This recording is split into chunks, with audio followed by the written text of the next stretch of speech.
Developed countries को तीन term use होते हैं, लेकिन कॉमनली हम दो टर्म जो है ना वो यूज करते हैं। हमने जो है ना सुन रहे होते हैं कि भाई फलाना फलाना मुल्क है ना वो डेवलपिंग है। इसमें तीन टर्म होते हैं आपका, एक डेवलप्ड कंट्रीज होता है, दूसरा आपका डेवलपिंग होता है, तीसरा आपका जो अंडर डेवलप्ड होता है। ठीक है। तो सबसे पहले हम डेवलप्ड को थोड़ा सा डिस्कस कर लेते हैं। डेवलप से कंट्रीज से वो मुराद वो कंट्रीज होते हैं जो आपको तकरीबन, कॉमनली मैं आपको बताऊं कि वो कंट्रीज होते हैं जो उनकी एक्सपोर्ट लेवल बहुत ज़्यादा होती है, वो इंपोर्ट बहुत कम करते हैं। वो कंट्रीज आपकी डेवलप्ड होती हैं क्योंकि वो मुल्क से चीज़ें जो है ना दूसरे किसी कंट्रीज को सेल कर रहे हैं। ठीक है। और ज़्यादातर, और दूसरी मैं आपको बात पहले बता रहा था कि जो डेवलपिंग कंट्रीज है ना वो तकरीबन आपकी एग्रीकल्चर कंट्रीज होती हैं। एग्रीकल्चर कंट्रीज क्यों होती हैं? उनकी भी एक आप कह लें कि सबसे पहले ये होता है कि उनके पास जब एग्रीकल्चर होता है तो या तो उनके साथ ये होता है कि इनपुट्स का मसला होता है या मशीनरी का मसला होता है। अगर इनसे ये चीज़ें दोनों भी मौजूद हो तो उनके पास टेक्नोलॉजी जो होती है वो बहुत कम होती है बनिस्बतन दूसरे किसी कंट्री में। ठीक है। तो वो तकरीबन जो डेवलपिंग कंट्रीज हैं वो तकरीबन आपकी एग्रीकल्चर कंट्रीज। आप अगर नज़र जो ना घुमाएंगे, पाकिस्तान को देख लें वो भी डेवलपिंग कंट्रीज में काउंट होता है, इंडिया को देख लें, बांग्लादेश को देख लें, हमारे दूसरे जो कंट्रीज हैं उनको देख लें, अफ्रीकन कंट्रीज को देख लें। ये डेवलपिंग कंट्रीज जो भी हैं वो तकरीबन आपके एग्रीकल्चर कंट्रीज होती हैं क्योंकि वो अलग से कुछ जो ना चीज़ें नहीं दे रहे। अच्छा, आपकी जो डेवलप्ड कंट्रीज है वो कौन सी है? मिसाल के तौर पे आपके अमेरिका आ जाता है, कनाडा आ जाती है, ठीक है, आपका यूके आ जाता है, और आपका ऑस्ट्रेलिया आ जाता है, इवन जर्मनी आ जाती है। ये वो कंट्रीज हैं जो आपकी डेवलप्ड जो ना वो है वो एग्रीकल्चर पे मुनासर नहीं करती है। वो आपकी दूसरे जो मशीनरी है वो भी आपको क्या एक्सपोर्ट कर रही होती हैं। एग्रीकल्चर तो कर रही हैं लेकिन उनका फोकस सिर्फ एग्रीकल्चर नहीं होता। अच्छा, अंडर डेवलप्ड से मुराद ये है कि आपकी डेवलपिंग से भी ये जो है ना वो नीचे हो जाती है। आपको एक ऑर्गेनाइजेशन का मैं बताता चलूं कि एक ऑर्गेनाइजेशन है ब्रिक्स। किसी ने सुनी है? ये कॉमनली कभी कभार हमारे एग्जाम में भी आ जाता है। ALZ 53, स्क्रीन नज़र नहीं आ रही है? 53। इस, अच्छा, एक सेकेंड।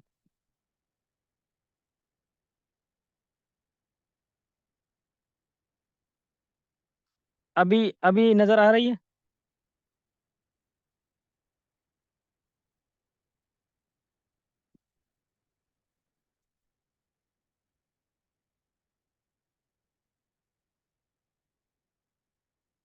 श्योर नहीं। ओके। अच्छा, ब्रिक्स, BRICS, पांच इसमें अल्फाज हैं। ब्रिक्स से क्या मुराद है? ब्रिक्स से आपका आ जाता है ब्राज़ील, आर से आपका क्या आ जाता है? रशिया, आई से इंडिया, सी से चाइना, और एस से साउथ अफ्रीका। ये पांच कंट्रीज हैं जिनका एक क्या है कि ये इन्होंने ऑर्गेनाइजेशन एक बनाई है ब्रिक्स के नाम से। ये आपकी डेवलपिंग कंट्रीज में काउंट होती हैं। ठीक है। तो ये क्या करें, कोशिश करें, इनका एक यूनियन है, समझ के कह लें कि यूनियन है। ये आपस में तकरीबन ट्रेड थोड़ा सा इनका इंटरेक्शन होता है, और कोशिश कर रहे हैं कि जो अगर मेरी चीज़ या मेरे पास किसी की चीज़ की किल्लत है तो मैं कोशिश करूंगा कि आपसे चीज़ जो है ना वो ले लूं। ठीक है। एक इनका प्लेटफॉर्म कह लें कि प्लेटफॉर्म है, ये इनकी मीटिंग्स और ये सारी चीज़ें हो रही है। तो मुख्तलिफ जो कंट्रीज़ हैं, जी जैसे G20 है, G7 है, तो मुख्तलिफ ऑर्गेनाइजेशन है। ये क्यों बनाते हैं? ये कुछ गरीब मुल्क बनाते हैं, कुछ अमीर मुल्क बनाते हैं। इनके अपने मफादात होते हैं कि भाई मैं अमीर हूँ तो मैं अमीर के साथ दोस्ती रखूंगा, कि मैं गरीब हूँ तो फलाना तो अमीर बंदा है, ठीक है, मुझे किसे लिफ्ट देगा, तो वो क्या करेगा, अपने जैसा दोस्त ढूंढेगा। ऐसे नहीं है कि मैं अमीर गरीब हूँ और करूँ कोशिश कि भाई नहीं मैं तो मलक रियाज के साथ या दूसरे किसी के साथ, नहीं हो सकती है, क्योंकि मेरी लेवल और उसी के लेवल में दिन रात का फर्क है। ठीक है ना? तो वो बंदा कंफर्टेबल होता है। तो कंट्रीज में भी यही होती है कि आप कोऑर्डिनेशन उसके साथ बनती है जो आपके लेवल का बंदा हो। जब आपकी लेवल होती है तो ये सारी चीज़ें होती हैं। होपफुली डेवलप्ड और डेवलपिंग को आप थोड़े से अच्छे से जो है ना वो समझ गए होंगे। आगे चलें। के नहीं है, सी है। सी, सी फॉर चाइना। BRICS। के नहीं है इसके, सी आपकी है। आवाज ब्रिक्स का आता है लेकिन सी इसकी में होती है। मैं आपके साथ वो शेयर कर लूंगा। शायद Brazil, Russia, India, China and south Africa, बिल्कुल। मोहम्मद अमीन साहब, बिल्कुल आपने सही लिखा है। 5 कंट्रीज होती हैं, जी जी बिल्कुल, 51 कंट्रीज होती हैं। जैसे मोहम्मद अमीन ने लिखा है, Brazil, Russia, India, China and south Africa. ठीक है। अच्छा, उसके बाद आ जाते हैं अब स्टेटिस्टिक के। स्टेट को क्यों पढ़ते हैं, इसकी क्या ज़रूरत है एग्रीकल्चर में, कि भाई स्टेटिक जो है ना वो पढ़ने के लिए सब्जेक्ट अलग से, ये सारी चीज़ें, हम तो एग्रीकल्चर वाले हैं। भाई हिसाब किताब तो हर एक का होगा। हमारी भी यही है ना कि जब हम ये जान छोड़ के जाएंगे तो हिसाब किताब हमारा पूरा पूरा होगा। इस तरह से आपका हिसाब किताब वैसे एक ज़िंदगी गुजारने का एक तरीका भी है, ताकि आप अपनी ज़िंदगी इस तरह से गुजारो कि अगर आपके जो इनकम है, इनकम को देख के फिर आप जो है ना स्टेप उठाओ। ऐसे नहीं है, क्योंकि वो किसी दूसरे के आगे जब आप हाथ फैलाते हो, वो भी अच्छी बात नहीं है। हमें तो ये इस्लाम ने भी यही सारी चीज़ें सिखाई हैं। तो ये भी कॉमनली यही है सारी चीज़ें। भाई हम मैं बार बार आपको बता रहा हूँ कि जो आपकी प्रोडक्ट इंपोर्ट और एक्सपोर्ट, जो प्रोडक्शन है वो, ये सारी चीज़ें आपस में इंटरलिंक होती हैं। ठीक है। आप समझते हैं कि स्टेट है क्या। स्टेट आपकी ब्रांच है अप्लाइड मैथमेटिक्स की। वो उसमें क्या होती है, involve the collection, description, analysis and interface of the conclusion from the quantitative data. Quant एक होती है आपकी क्वालिटेटिव डेटा, दूसरी आपकी होती है क्वांटिटेटिव डेटा। सबसे पहले इन दोनों टर्म्स को क्लियर करते हैं। क्वांटिटेटिव जो डेटा होती है वो आपकी थ्योरेटिकल बेस होती है। ठीक है। मिसाल के तौर पे जब हमने तकरीबन जो है एमएससी होल्डर है या बीएससी में भी, तो आप क्या करते हैं, फील्ड में जाते हैं। फील्ड में कुछ ऐसी डेटा होती है जो आपकी न्यूमेरिकल डेटा होती है, 1 2 3 4 5 डिजिट्स में हम काउंट कर रहे होते हैं, या डेटा जो है डिजिट्स में ले रहे होते हैं। कुछ ऐसी डेटा होती है जो आप डिस्क्रिप्शन में लिख रहे होते हैं, मीन्स उसके नाम्स होते हैं। ठीक है। ये सारी चीज़ आपकी क्वालिटेटिव जो डेटा होती है वो थ्योरेटिकल होती है। जो क्वांटिटेटिव डेटा होती है वो आपकी न्यूमेरिकल डेटा होती है। ठीक है। वो हम उनको मुख्तलिफ सॉफ्टवेयर्स में रन करते हैं। जैसे कोई भी हो आपके, सीपीटी से बिलोंग कराओ, फैकल्टी से या सीपीडी से, लेकिन वो एमएससी के डेटा में एनालिसिस तो करेगा, एवरेज तो बनाएगा, उसकी रिग्रेशन भी रन करेगा। क्यों देख रहे हैं, ये सारी चीज़ें हमने अभी जो है ना वो इंशाल्लाह स्टेट में कवर करनी है। उसकी आप काफ़ी जो दोस्त हैं वो करके भी आए होंगे, तो कि भाई जो है ना वो स्टेटिकल सॉफ्टवेयर में रन करना है किस तरह से। तो इंशाल्लाह कोशिश करेंगे कि इनको जो है ना कॉन्सेप्ट को अच्छे से समझें। अच्छा, आप तस्वीर पे फोकस करें। ये जो आपके पास लगी हुई है, सबसे पहले ये देखें, ये बंदा नाप रहा है। ये आपको ट्री नज़र आ रही है। ये ट्री आपकी क्या है कि डॉलर की भाई ट्री है। वैसे भी डॉलर बहुत ज़्यादा जो है ना महंगा, लेकिन अभी थोड़ा सस्ता हो रहा है। तो ये आपकी ट्री है डॉलर की। ठीक है। ये ऊपर ऊपर जो ये सिंबल है, ये निशानी जिसको हम कहते हैं, ये आपकी डॉलर की है। ठीक है। ये नाप रहा है कि भाई जो डॉलर है वो दिन ब दिन कितनी तरह जो है ना इसकी ग्रोथ हो रही है। ये आप यहाँ पे देखें, ये कलेक्शन किस चीज़ की कर रहा है, वो बुनियादी तौर पे उसकी नाप कर रहा है कि इसकी ग्रोथ जो अगर 5 दिन में या हफ्ते में कितनी हुई है। पाकिस्तान की करेंसी है वो कितनी डिवैल्यूड हुई है, वो कितने जो है ना स्टेप जो है ना बंदा डॉलर हमारा वो महंगा हो गया है। ठीक है। तो मैं आपको इकोनॉमिक्स वाले टर्म में जो है ना बता रहा हूँ कि भाई किस तरह से, तो इसकी ग्रोथ चेक कर रहा है। ठीक है। और दूसरी आप इसको देखें कि दूसरी जो आपकी ट्री है वो डॉलर ही है, लेकिन ये थोड़ा सा सिकुड़ गया है अभी। जैसे एक डिवेल्यूशन चल रही है, डिवेल्यूशन एक वैल्यूएशन होती है आपकी, दूसरी डिवेल्यूशन होती है। वैल्यूएशन से मुराद ये है कि उसकी ताकत बढ़ रही है। सिंधी में चवंदा आहिनि त सगारो पियो थिए। ठीक है। मीन्स वो उसकी ताकत बढ़ रही है पाकिस्तान रुपीस के अगेंस्ट। अब डिवेल्यूशन से मुराद है कि पाकिस्तान करेंसी स्ट्रांग हो रही है, आपका डॉलर जो है वो गिर रहा है, उसकी कीमत गिर रही है। ये डिवेल्यूशन है। वैल्यूएशन मीन्स वो स्ट्रांग हो रहा है, डिवेल्यूशन मीन्स उसकी कदर गिर रही है। तो ये बेचारा अभी जो है ना वो आस्ता आस्ता नीचे गिर रहा है। तो इसकी ग्रोथ वो जो थी वो बिल्कुल डाउन पड़ गई है। उसके बाद फिर इसको असेस करें नहीं, कुछ दिन के बाद, 1 महीने के बाद भाई फिर अच्छा इसकी जो है ना वो ग्रोथ आस्ता आस्ता बढ़ रही है। ठीक है। ये बंदा देखें, ये आपका क्या कर रहा है, ये आपकी कलेक्शन कर रहा है। आपने एमएससी में भी, बीएससी में भी मुख्तलिफ ट्रायल्स पे लगा के हम जो है ना वो डेटा कलेक्ट कर रहे हैं कि भाई देखें इसकी ग्रोथ क्या है, इसकी जो है ना वो शूट की कितनी है, रूट की कितनी है, उसकी फ्लावर्स की कितनी है। ये हम मुख्तलिफ हमारे जो स्टूडेंट बैठे हैं वो करके आए हैं ये सारी चीज़ें। ठीक है, ये आप समझिए कि आपने एमएससी की जो है ना डेटा कलेक्शन कर रहे हैं। तो ये आपका जो है वो डॉलर। ठीक है। उसके बाद आपकी ये जा आ जाती है कि भाई ये बहुत ज़्यादा जो ना अच्छे से ग्रो कर गया है कुछ टाइम के बाद, 6 महीने के बाद, 3 महीने के बाद। अगर आप थोड़ा सा नज़र फेराएं, घुमाएं, एक सेकेंड,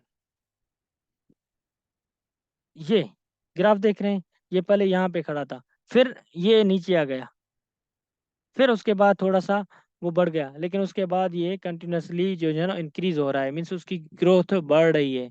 ठीक है। तो स्टेट हमें चार चीज़ें सिखाती है। एक हमारा डेटा जो कलेक्शन होती है उसको समझने के लिए डिस्क्रिप्शन होती है, हम उसको एनालाइज कर रहे होते हैं।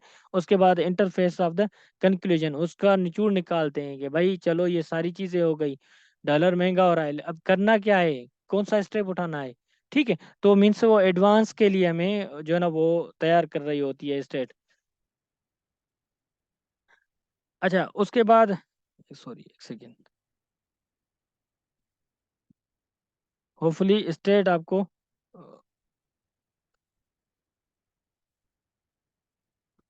42, थैंक यू सो मच। अच्छा उसके बाद आ जाते हैं कि भाई एक तो हो गई स्टेट, दूसरी आपकी एग्रीकल्चर स्टेटिस्टिक है। इन दोनों में फ़र्क क्या है भाई, फ़र्क थोड़ा सा है। इनकी आपकी जब वर्ड्स देखें तो वर्ड्स आपके कितने, चार हैं। एक आपकी होती है कलेक्शन, जाहिर सी बात है, आपका प्रोसेस होता है, आप एनालिसिस करते हैं। ये तीन आपके जो टर्म्स हैं, कलेक्शन करते हैं किस चीज़ की, वो आपकी प्रोडक्ट क्रॉप जो आपके लगा रहे हैं पूरे सिंध में, उनकी कलेक्शन किसकी चीज़ के लिए, आपकी जो एरिया है वो कलेक्शन मिसाल के तौर पे हो रही है। उनकी चीज़ों जो प्रोसेस है वो जो वैरायटीज लगा रहे हैं कितने कितने पैमाने पे लग रही हैं, उनको हम जो है ना प्रोसेस कर लें कि भाई डीएपी, वो सारी चीज़ें जो हमारी इनपुट्स और ये सारी चीज़ें हैं तो वो उसमें चीज़ में हम उसको प्रोसेस करते हैं। उसके बाद हम एनालिसिस करें, एनालिसिस किस चीज़ की होगी कि भाई बनिस्बतन हम ट्रेंड देख रहे हैं कि 10 सालों में, 5 सालों में, पिछले 5 सालों में उसकी ट्रेंड क्या थी। पहले हम जो है ना 1,000 हेक्टेयर्स लगा रहे थे, अब जो है ना उसको बढ़ा के हमने 1,500 कर लिया। कुछ सालों में वो उनका रेट जो है ना वो कम होता है, कुछ सालों में बढ़ती है, क्योंकि हम हमारे जो फार्मर्स होते हैं जब भी उनको अच्छा इंसेंटिव, अच्छी प्राइस मिलती है तो वो फ्लिक्च जो है ना फ्लक्चुएट होके दूसरे क्रॉप पे माइग्रेट करके चले जाते हैं। अल्टीमेटली फार्मर्स को तो फायदा ही चाहिए ना, कोई भी बिजनेस, क्योंकि ये तो ऑलरेडी बिजनेस ही है एक किस्म से। कौन बंदा मुफ्त में लगाएगा, एक बार मर्तबा अपना नुकसान जो है ना बियर करेगा, लेकिन उसने तो ठीका नहीं उठाया। वो कहेगा कि मुझे क्या जरूरत पड़ी है, मैं पाकिस्तान का सोचूं, मैं खुद जो है ना कंगाल हो रहा हूँ, मेरे अपने बच्चे जो भूखे पड़े हैं, मैं दूसरे बच्चों के क्यों सोचूंगा। तो अल्टीमेटली फार्मर्स तो इस तरह से ही सोचता है ना। लेकिन ये सोचना, डिसीजन करना, ये गवर्नमेंट का काम है। ठीक है। तो एग्रीकल्चर स्टैटिक में ये चीज़ें होती है, कलेक्शन, प्रोसेसिंग और आपकी एनालिसिस ऑफ डेटा होती है। डेटा आपकी दो, मैंने आपको बता के हूँ कि दो डेटा के दो किस्म होते हैं। आपकी एक क्वालिटेटिव डेटा होती है, आपकी की दूसरी क्वांटिटेटिव डेटा होती है। क्वालिटेटिव मींस थ्योरेटिकल बेस होती है, दूसरी आपकी जो होती है ये आपकी जो है ना क्वांटिटेटिव मींस न्यूमेरिकल। अच्छा एक दूसरी आपको भी बात बता देता हूँ आपके कंसेप्ट के लिए। जब ये दोनों चीज़ मिसाल के तौर पे आप रिसर्च में अपना ट्रायल लगा रहे हैं, वो दोनों डेटा मौजूद हो, और हम इवन अपने जो है ना वो लिख रहे होते हैं मेथोडोलॉजी में कि आपकी भाई बेस कौन सा होगा, भाई क्वालिटेटिव होगा, क्वांटिटेटिव। अगर ये दोनों हो तो आपकी मिक्स जो है ना वो मेथड कहलाता है, क्वालिटेटिव और क्वांटिटेटिव। जब दोनों चीज़ें आपके रिसर्च में हो या आपके जो है ना सब्जेक्ट में हो या पर्टेन में हो तो आपको वो मिक्स्ड मेथड ही कहलाता है। अच्छा उसके बाद आ जाती है क्लासिफिकेशन, ओह सॉरी, ये आ जाता है कि एग्रीकल्चर प्रोडक्शन। ठीक है। उसके बाद आपका ट्रेड आ जाता है, प्राइस आ जाती है आपको सर्विसेज या आपकी जो है ना वो गुड्स के साथ। उसके बाद थोड़ा सा हम आगे चलते हैं और अंडरस्टैंड करते हैं। एक सेकंड में इसको क्लियर कर लूँ। अच्छा, बोर तो नहीं हो रहे हैं?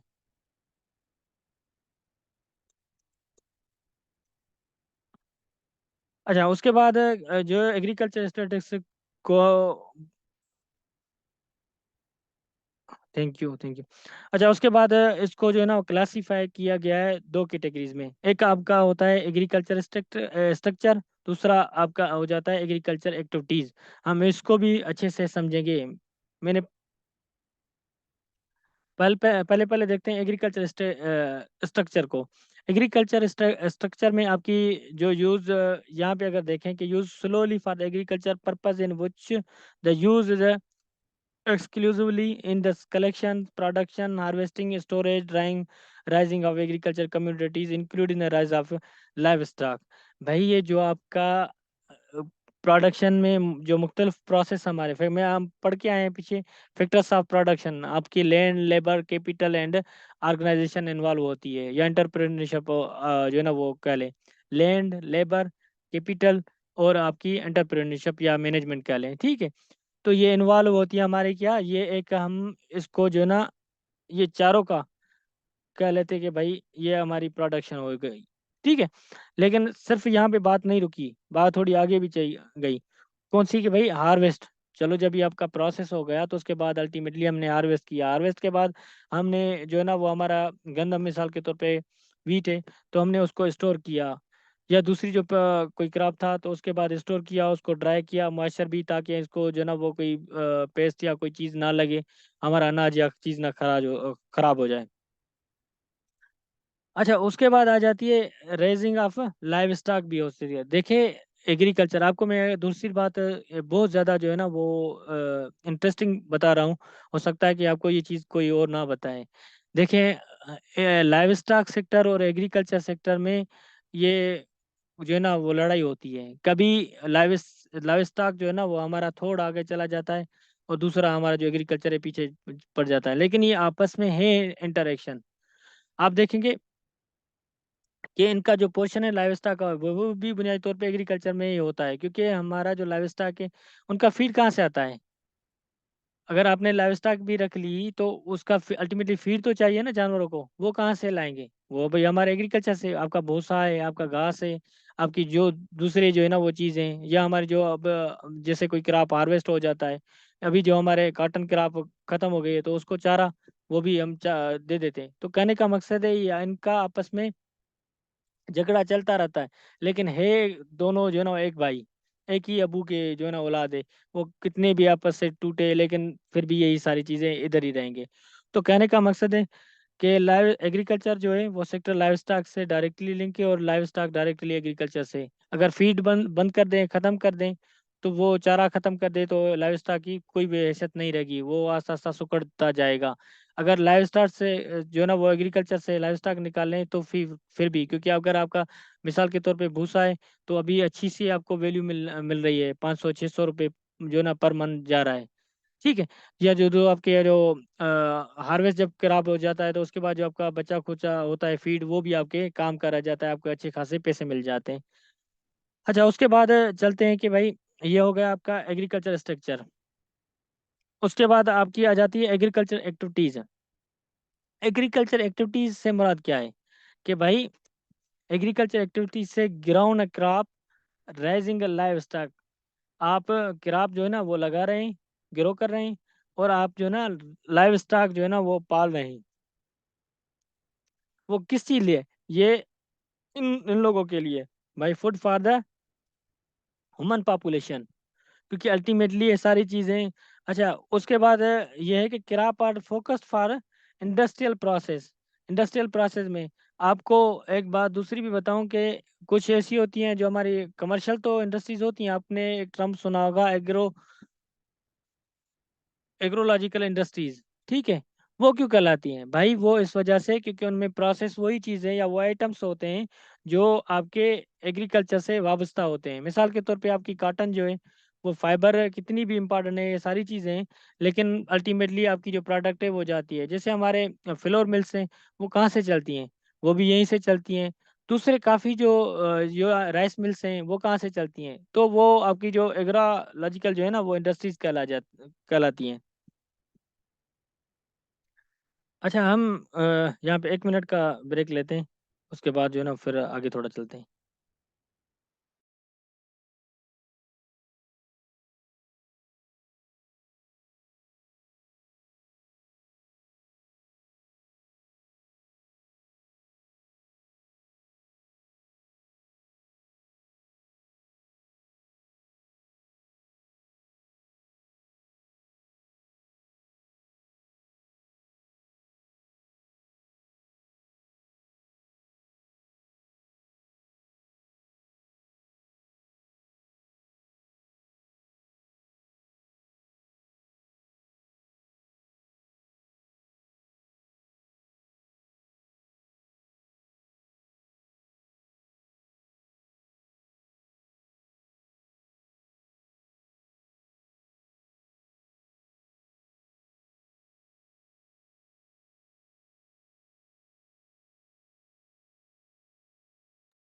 Welcome back. अच्छा, उसके बाद हम देख रहे थे कि पाम ऑयल है वो क्यों, वो आपके एक, हम असल में एग्रीकल्चर एक्टिविटीज को देख रहे हैं। ये हम थोड़ा सा एग्रीकल्चर स्ट्रक्चर को हम देख के आए, फिर एग्रीकल्चर एक्टिविटीज को देख रहे हैं कि आपका भाई पाम ऑयल से क्या बनता है, और जो यूज आपकी जो डिफरेंट प्रोडक्ट्स में आपका जो है ना वो होता है, खासतौर पे आपका जो कॉस्मेटिक है या दूसरी जो खास तौर पे फीमेल्स के लिए, तो वो आपकी तकरीबन जो है ना वो पाम ऑयल इस चीज़ के लिए इस्तेमाल होता है, या हमारे कुछ जो पेशेंट हजरात है उसके लिए भी इस्तेमाल होता है। आपका शुगर केन है, शुगर केन में आपका जो वेस्ट होता है वो आपका बायोफ्यूल है।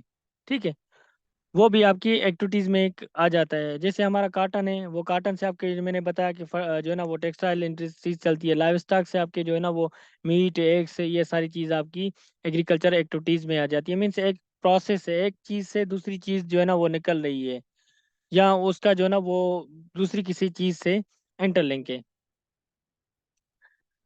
अच्छा, उसके बाद आ जाता है आपका पॉपुलेशन। पॉपुलेशन किसको कहते हैं? Population means whole. ठीक है, मिसाल के तौर पे जब देखें कि एक दुनिया का यहाँ पे गोल है, यहाँ आप इसको जो है ना काउंट कर लें कि मुख्तलिफ कंट्रीज़ हैं। ये 3 अलग कंट्रीज़ हैं, ये एक अलग कंट्री है, ये अलग से एक जो है ना वो कंट्रीज़ है। ठीक है, ये 6-7 कंट्रीज़ हैं जो मुख्तलिफ अलग अलग से जो है ना वो क्या है, कंट्री है। अब देखते हैं कि complete set group of individuals, एक मुख्तलिफ जो मुख्तलिफ जो लोग हैं उनका एक ग्रुप होता है। Whether that group comprises a nation or a group of peoples with a common characteristic. कहने का मकसद ये है कि आपके पास जो पूरे का पूरा जो अमाउंट होता है, हम उसी को बुनियादी तौर पे पॉपुलेशन कहते हैं। मिसाल के तौर पे कि भाई आपके पास एक विलेज की है, आप विलेज, हम विलेज पे आते हैं कि विलेज है आपके पास, उसकी जो ये होगा कि भाई इसमें लोग कितने रहते हैं, उसमें जो है ना वुमेन भी होगी, मेल्स भी होंगे, बच्चे भी होंगे, बूढ़े भी होंगे। लेकिन हम उनकी बात नहीं कर रहे हैं, हम कर रहे हैं कि जनरली एक है कि भाई इसकी टोटल जो पॉपुलेशन है वो कितनी है, हमें बताओ। हमने तो ये नहीं उनको कैटेगराइज किया कि मेल कितने, फीमेल कितने, बच्चे कितने, बूढ़े कितने, 18 से कम कितने, 20-40 से कितने। ये कैटेगराइज फिर जो है ना वो आ जाती है। ठीक है, तो ये आपकी जो है ना पॉपुलेशन कहलाती है।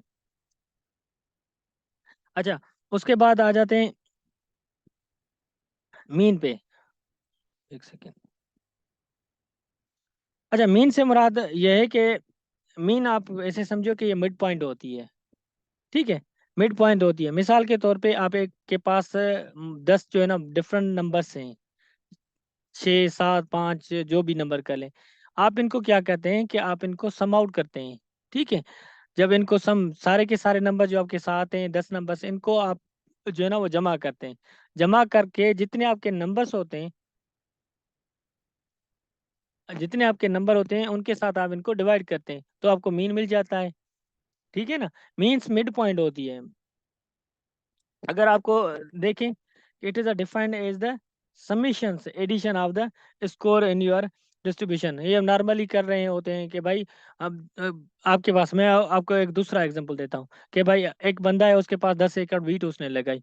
एक की जो है ना एवरेज आई 30 मन, दूसरे की आई 40 मन, तीसरे की आई 50 मन, चौथे की आई 60 70 80 90 100 120।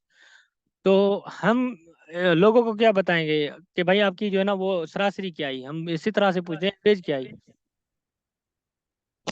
तो क्या करेंगे कि हम इन सबको जो है ना एक सम आउट करेंगे। 30 40 50 इनको मिलाया कि भाई ये बन गया आपका जो है ना वो 300। 300 को अब क्या करेंगे कि तो हमारे पास 10 एकड़ थे तो 10 से डिवाइड कर लेंगे। जब ये 300 को जब 10 से के साथ डिवाइड कर लेंगे तो ये पर एकड़ आपकी यील्ड जो है ना वो 30 जो है ना मंथ्स बन जाएगी। ठीक है, इसको हम एवरेज कहते हैं, मीन कहते हैं। उसके बाद आ जाती है मीडियन, मोड और रेंज। ये थोड़े से आपस में मिलते जुलते टर्म से आपने भी जो है ना वो स्टेट में इंट्रोडक्ट में पढ़े होंगे।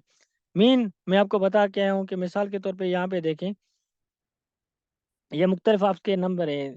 3 2 10 और आपके 15। 3 2 आपके हो गए 5 10, ये 15 ये 20। 20 को ये कितने नंबर हैं, 1 2 3 4। 20 को 4 से आपने डिवाइड किया तो आपका जो मीन निकला वो आपका कितना था, वो ये है आपका रहा मीन, मीन्स 5 रहा। उसके बाद आपका आ जाता है मोड। ठीक है, मोड से क्या है कि the most frequent numbers special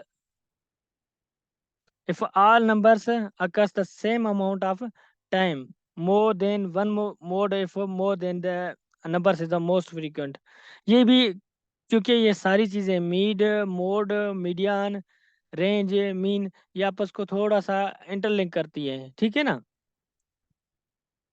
उसके बाद आपका जो आ जाता है मीडियन। मीडियन में से मुराद ये है कि आपका जो मिडिल नंबर होता है। मिडिल नंबर क्या है कि आप इनको थोड़ा सा स्टेटमेंट को पढ़ें कि put the numbers from the smallest to largest. Means जो आपके एक नंबर से लेके आपकी मिसाल के तौर पे 50 नंबर है।